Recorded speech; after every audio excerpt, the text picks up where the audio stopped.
আমরা একটা নতুন সাইডে আমাদের কাজ শুরু করেছি। আমাদের মাটি কাটার কাজ চলছে। এখানে মাটির কোয়ালিটি মোটামুটি ভালো।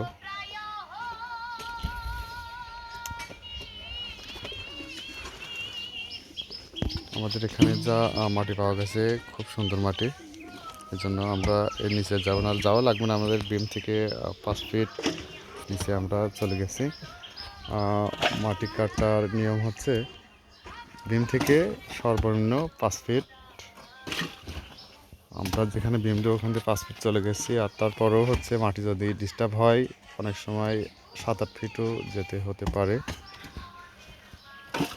তাহলে মাটি নিচের যদি দুর্বল থাকে, পিলার হোক আর যাই হোক, বিল্ডিংয়ের রিস্ক হয়ে যায়। এজন্য যারা নতুন করে বিল্ডিং করেন অবশ্যই দেখবেন আপনার বিল্ডিংয়ের বেজের নিচের মাটিটা ঠিকঠাক আছে কি না।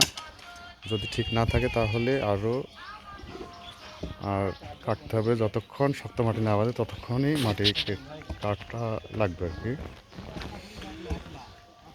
অনেকেই কন্ট্রাক্ট নেওয়ার পরে হচ্ছে মাটি বেশি কাটে না। এগুলো আপনারা আপনার বাড়ি বানানোর সময় অবশ্যই দেখে নেবেন। কারণ হচ্ছে বাড়ি একদিনের জন্য না, অনেক দিন টেকসইয়ের জিনিস আর অনেক টাকা পয়সা খরচ হয়। এই জন্য একটু দেখে নেওয়া ভালো আর কি।